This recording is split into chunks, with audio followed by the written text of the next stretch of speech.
하나님의 말씀을 봉독하겠습니다. 시편 64편입니다.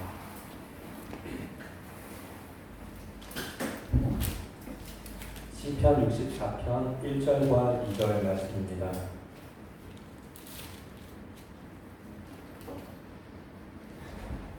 (64편) 1절과 2절 함께 합독하겠습니다. 시작. 하나님이여, 내가 근심하는 소리를 들으시고 원수의 두려움에서 나의 생명을 보존하소서. 주는 악을 꾀하는 자들의 음모에서 나를 숨겨주시고 악을 가는 자들의 소동에서 나를 감추어 주소서. 아멘. 시편을 연구한 성서 신학자들은 이 시편을 문학적인 장르에 따라 몇 가지로 분류하였습니다. 신학자들마다 조금씩의 견해 차이는 있지만 그 큰 틀에서 보았을 때는 거의 일치하는데 크게는 5가지 정도로 구분할 수 있습니다.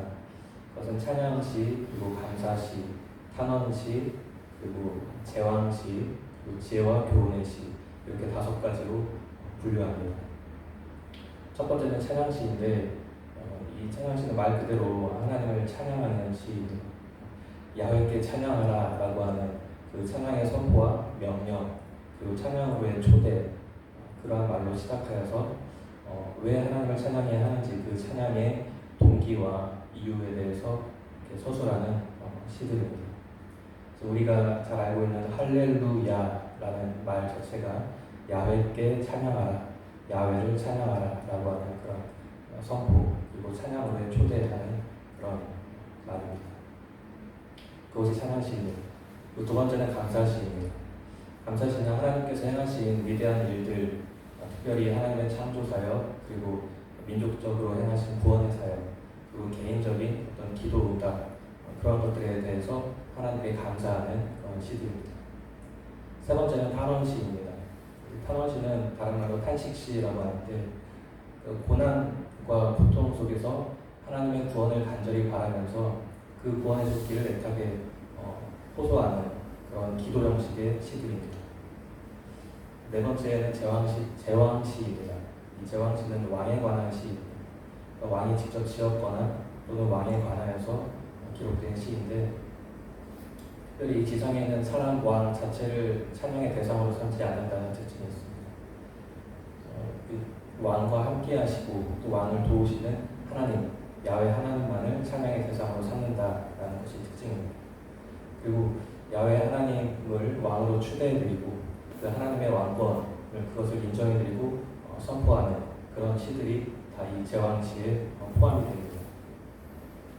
5번째는 지혜와 교훈의 시입니다. 그래서 말 그대로 지혜를 주고 교훈을 주기 위한 그런 가르침의 목적으로 기록된 시들입니다.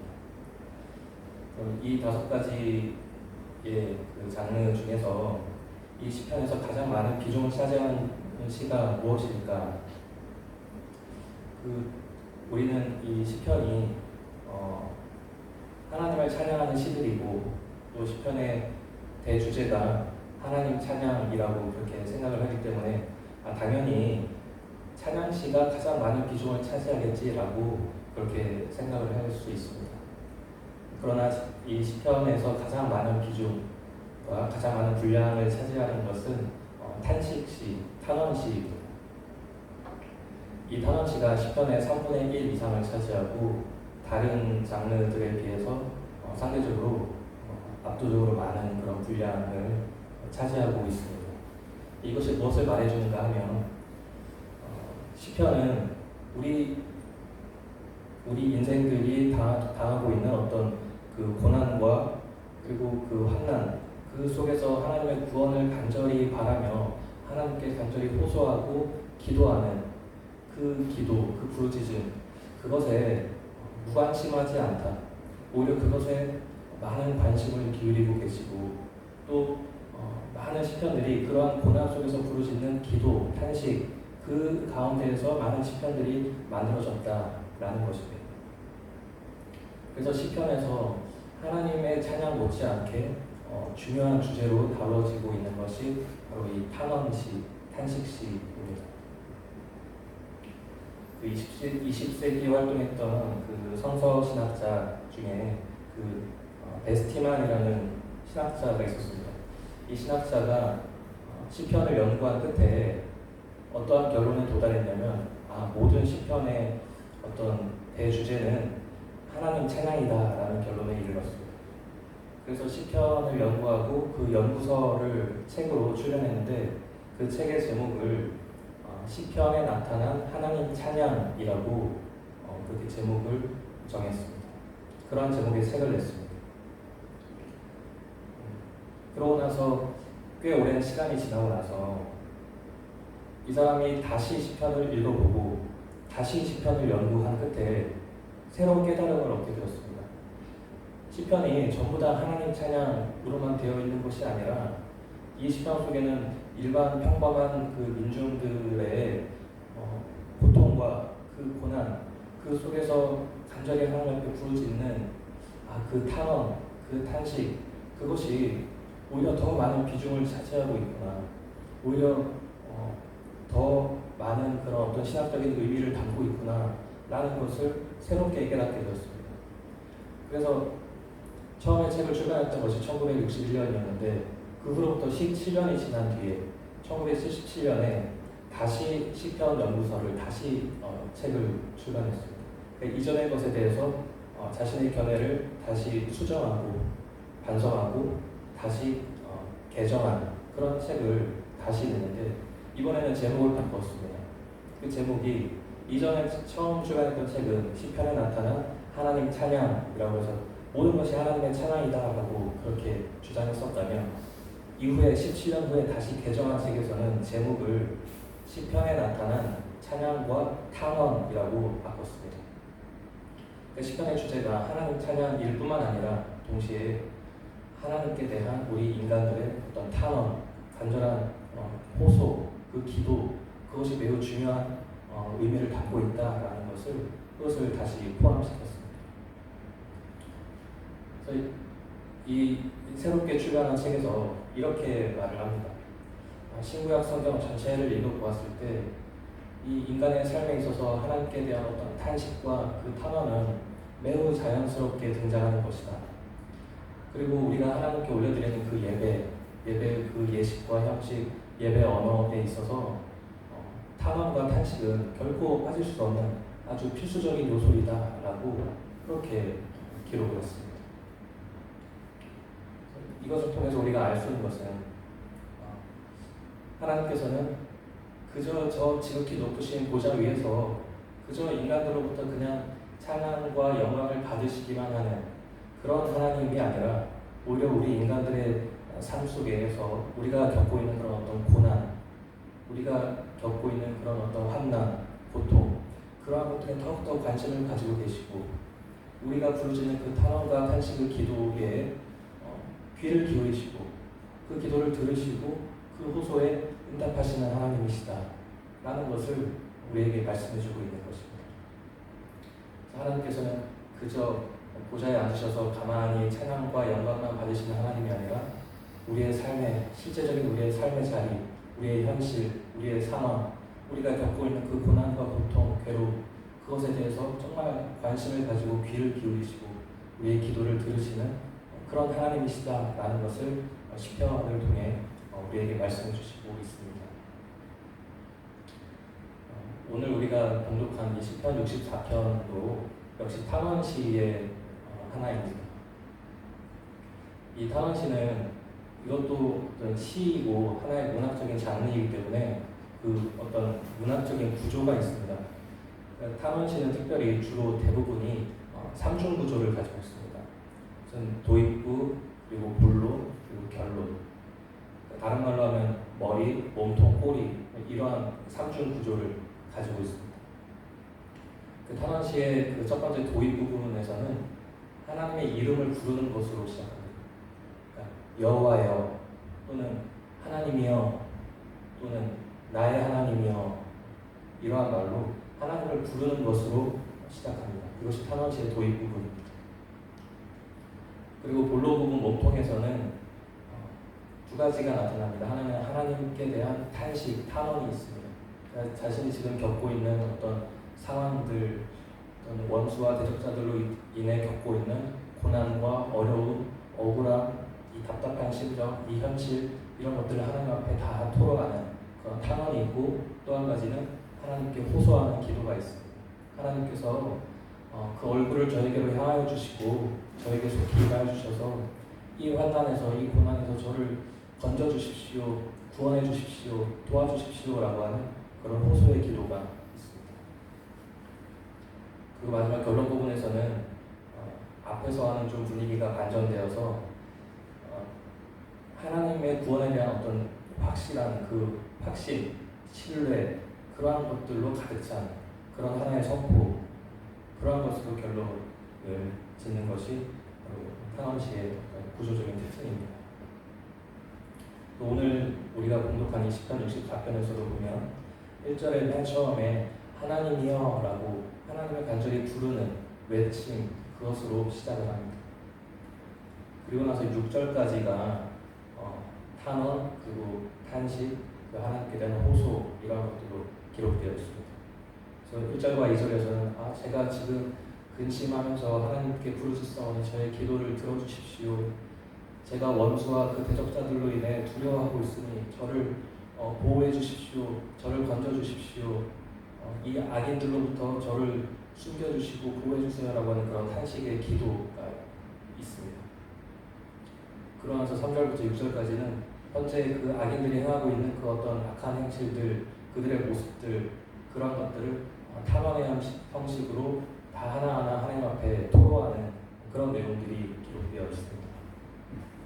그리고 마지막 7절부터 10절까지는 결론 부분에 해당하는데 분위기가 반전되어서 앞에서는 어떻게 보면 이 답답한 현실에 대해서 무언가 불평하는 듯한 그러한 말투로 탄원과 호소를 드렸다면, 마지막 결론 부분에서는 확신에 찬, 하나님께서 행하실 그 구원, 그것을 완전히 확신하고 완전히 신뢰하는 그러한 어떤 믿음의 선포, 그러한 것들로 결론을 내립니다. 그래서 오늘 저희가 함께 살펴보고자 하는 것은 이 탄원시의 도입 부분에 해당하는 하나님의 이름을 외쳐 부르는 것, 그것에 대해서 우리가 포커스를 맞추어서 잠시 살펴보고자 합니다. 이 시편의 탄원시의 도입 부분에서는 하나님의 이름을 부르는 것으로 시작합니다. 우리말 성경에서는 여호와여라고 되어 있고, 이것이 히브리어 성경에서는 야훼라는 한 단어로 되어 있습니다. 우리말 성경에서 하나님이여라고 되어 있는 것이 히브리 성경에서는 엘로힘이라는 한 단어로 되어 있습니다. 또 우리말 성경에서 나의 하나님, 나의 하나님이여라고 되어 있는 것이 히브리어 성경에서는 엘로하이 또는 엘리라고 하는 그런 한 단어로 되어 있습니다. 그렇게 특징이 그저 하나님의 이름을 부르는 것, 한 단어로 되어 있는 것이고, 그 외에 어떤 수식어가 붙지 않는다는 것이 특징입니다. 이것은 그 당시 어떤 고대 바벨론 그 지역에 퍼져 있던 어떤 다른 종교들의 그 타 종교인들이 만들어낸 그들의 탄원식, 그것의 도입 부분과 현저하게 이렇게 대비되는 그런 차이점이 있다는 것을 알 수 있습니다. 그 당시에는 다른 신을 섬기는 다른 종교에서도 그들의 신에게 올리는 그런 탄원시가 있었습니다. 근데 그것들의 도입 부분을 보면 자신들의 신의 이름을 부르는 데 있어서 아주 장황하게, 그러니까 온갖 찬사와 온갖 수식어들을 다 갖다 붙여서 너무나도 장황스럽게, 그리고 정말 지루하리만큼 아주 길게 그렇게 신의 이름을 부르는 그러한 모습을 하고 있습니다. 이것은 어떤 주문을 외우는 듯한 그런 형식입니다. 이것이 담고 있는 것은 그저 이제 주문을 외우듯이 중얼중얼하면서 어떤 주술적인 효과를 기대하는 것, 그런 어떤 기복적인 모습, 그런 특징들이 나타나는 것입니다. 이것은 예수님께서 제자들을 향해서 너희가 기도할 때 저 이교도들처럼 중언부언하지 말라라고 하셨다. 그럼 그 중언부언하는 기도가 바로 이것입니다. 온갖 여러 가지 장황스러운 수식어들을 다 갖다 붙여서 중얼중얼하면서 아주 길게 나열하는 것, 그러한 것이 바로 예수님께서 금지하신 중언부언하는 기도입니다. 그 이방신들의 탄원시의 도입 부분에서 그러한 특징들이 나타납니다. 그것에 대비해서 이 시편에 나타나는 탄원시들은 그저 아무런 수식어 없이 그저 하나님의 이름을 부르는 것으로 시작합니다.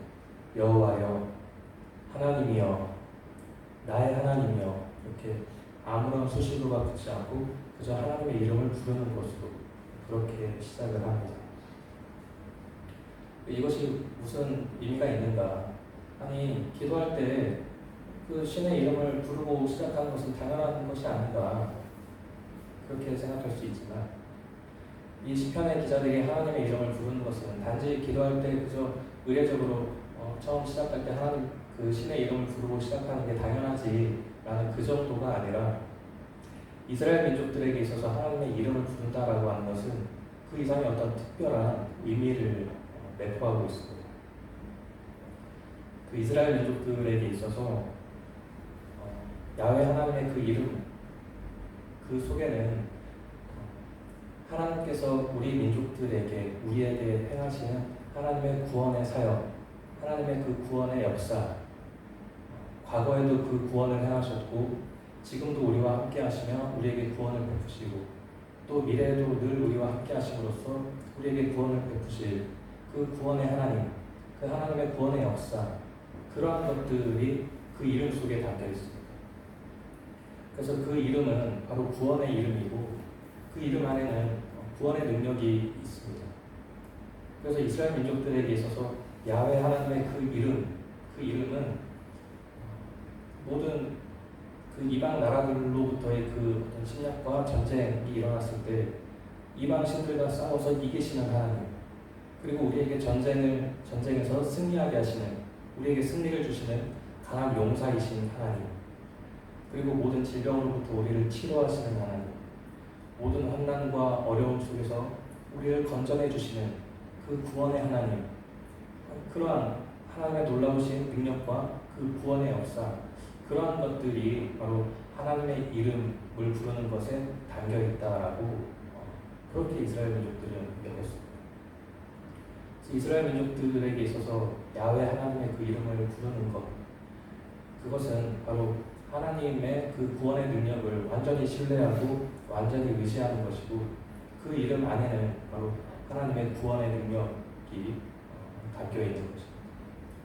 그래서 그 이름 이꼴 하나님의 구원, 그 구원의 능력, 구원의 이름, 구원의 상징, 구원의 의미라고 하는 그러한 모든 것들을 내포하고 있습니다. 그래서 요엘 선지자는 요엘서 2장 32절에서 이렇게 선포하였습니다. 누구든지 여호와의 이름을 부르는 자는 구원을 얻으리라 라고 하였습니다. 그리고 신약성서로 넘어오면 사도행전 2장 21절에서 사도 베드로가 이 요엘 선지자의 말씀을 그대로 인용하여서 누구든지 주님의 이름을 부르는 자들은 구원을 받을 것이다 라고 그렇게 외쳤습니다. 그리고 사도 바울도 로마서 10장 13절에서 누구든지 주님의 이름을 부르는 자들은 구원을 받으리라 라고 그렇게 또 선포하였습니다. 그래서 하나님의 이름, 그 이름을 부르는 것, 그 자체는 바로 구원을 얻는 이름이고 그 안에는 구원의 능력이 담겨 있습니다. 그래서 우리가 이방인들과 같이 그저 중언부언하면서 주술을 외우는 것처럼 하나님의 이름을 부르지 않는다면 우리가 정말 하나님의 그 이름을 신뢰하고 믿고 그 구원의 능력을 의지함으로써 정말 하나님을 의지하는 그 믿음으로 그분의 이름을 부르는 것은 바로 그 자체가 하나님의 그 구원의 능력 안으로 들어가는 것이고 우리의 기도를 들으시고 응답하시는 그 하나님의 구원을 확신하게 되는 그런 결론에 이르게 되는 것입니다. 우리가 잘 암송하는 그 시편 23편 여호와는 나의 목자시니 내게 부족함이 없으리로다 라고 하는 그 시편의 후반부에 보면 이렇게 기록되어 있습니다. 하나님께서 자기의 이름을 위하여 우리를 의의 길로 인도하시는도다. 하나님께서 당신의 그 이름을 위하여서 우리를 의의 길로 인도하신다. 그 구약성경 전체를 보았을 때, 그리고 시편의 여러 곳에서 하나님께서는 자기의 이름을 위하여서 어떤 일을 행하시는 분이시다라고 자주 언급이 됩니다. 또 하나님께 기도할 때도 하나님, 당신의 그 거룩한 이름을 위하여서 우리에게 어떠한 일을 행하여 주십시오라고 하는 그러한 기도들도 많이 등장합니다. 그런 것들을 보았을 때 하나님께서는 자기의 이름을 위하여, 당신의 그 거룩한 이름의 그 명예와 그 명성, 그것을 위하여서 일하시는 분이시다라는 것을 우리가 알 수 있습니다.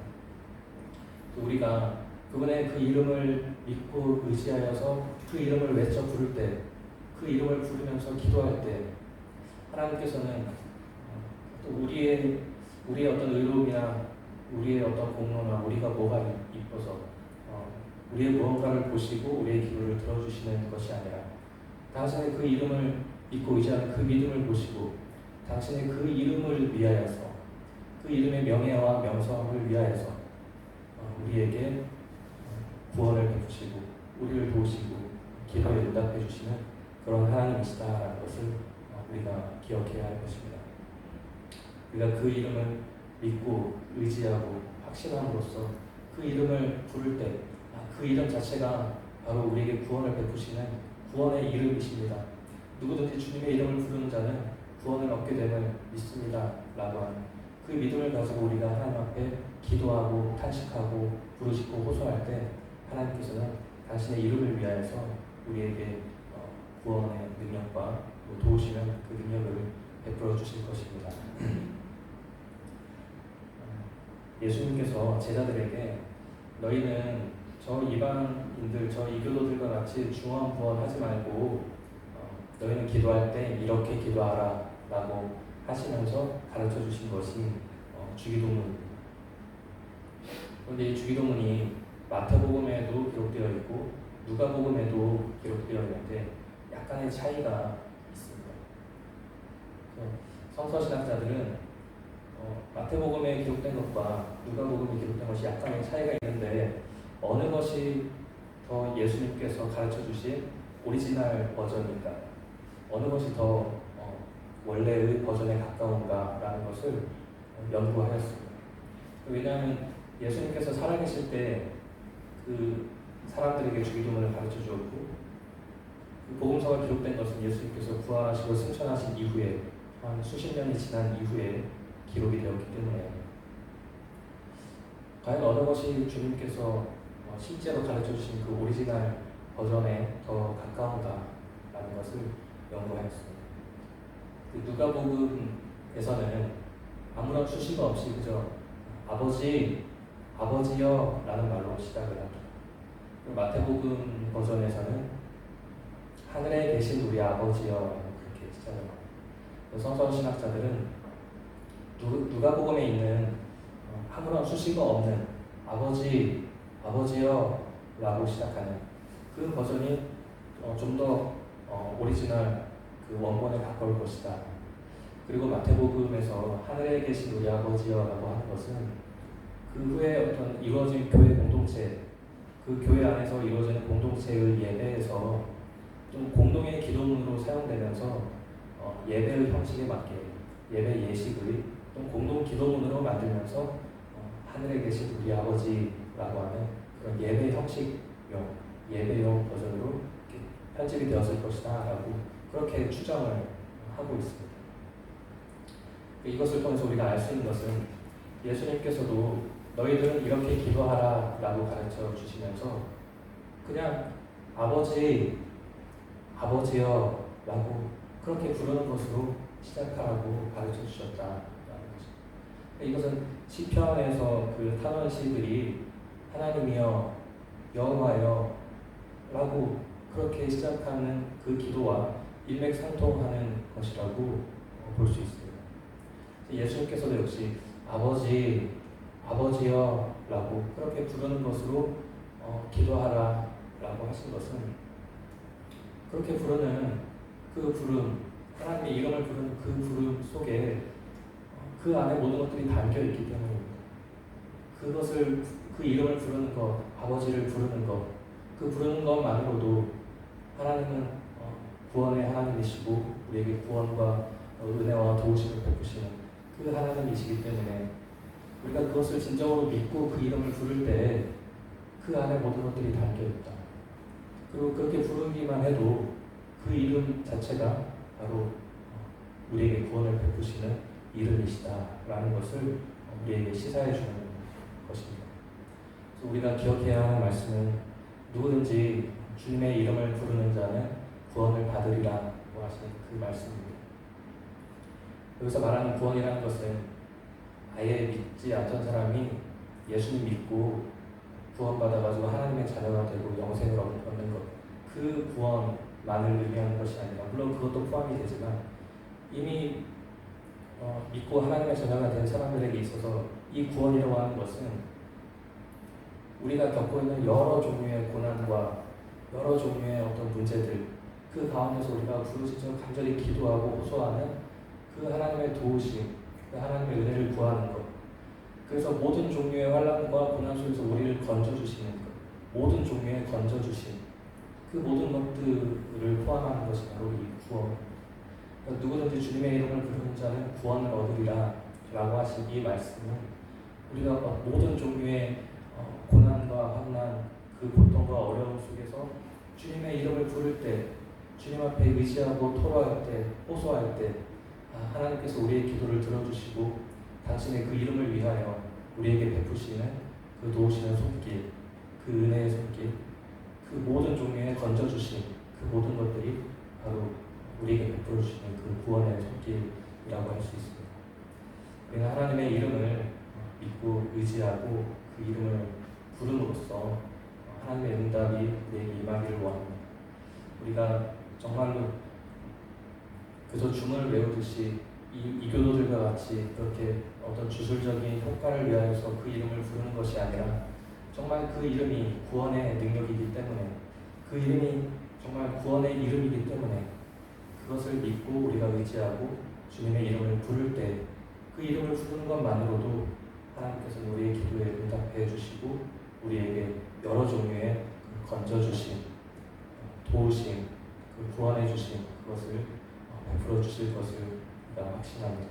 그래서 모든 그 탄원시들의 결론은 하나님의 그 구원을 확신하고 절대적으로 신뢰하는 그것을 선포하는 그것으로 결론이 맺어집니다.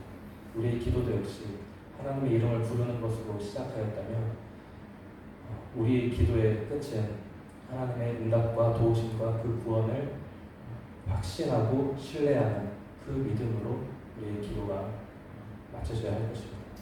우리는 하나님의 이름을 믿고 그 이름을 부르는 것으로 시작해서 반드시 하나님의 구원을 확신하고 또 우리의 삶 속에서 그 구원의 응답을 경험하게 되는 우리의 삶이 되기를 간절히 바랍니다.